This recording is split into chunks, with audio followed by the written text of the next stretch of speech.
एक समय की बात है। एक गांव में सोनू नाम का एक छोटा सा लड़का रहता था। उसे घूमने फिरने का और नई चीजें जानने का बड़ा शौक था। एक दिन जब वह जंगल में घूम रहा था तो उसे एक संतरे का जादुई पेड़ दिखाई देता है। वह पेड़ बाकी पेड़ों से बिल्कुल अलग दिख रहा था।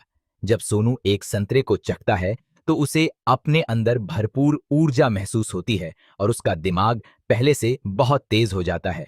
सोनू उस जादुई संतरे का इस्तेमाल अपने खुद के फायदे के लिए करने लगा। उसे हर चीज पहले ही पता चल जाता और हर कठिन से कठिन प्रश्नों को हल कर लेता था। दूर दूर से लोग उसकी इस प्रतिभा को देखने आते थे। जैसे जैसे समय बीतता गया, सोनू की शक्तियां कम होती गईं। पेड़ पर संतरों की चमक भी कम हो रही थी और धीरे धीरे उनकी भी शक्तियां खत्म होने लगी थीं।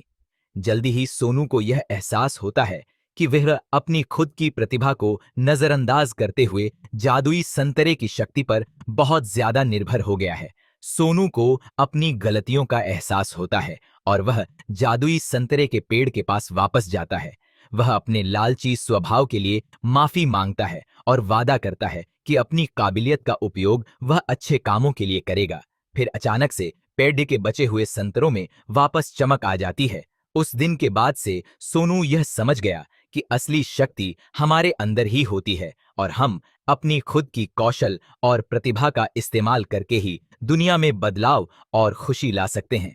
बिसिडती के तय और ऐसी रहता हमें सफलता प्राप्त करने के लिए किसी जादू या शक्ति के बाहरी स्रोतों पर निर्भर नहीं रहना चाहिए, बल्कि हमें अपनी क्षमताओं को बढ़ाने पर ध्यान देना चाहिए और उनका उपयोग करके दुनिया में सकारात्मक बदलाव लाना चाहिए।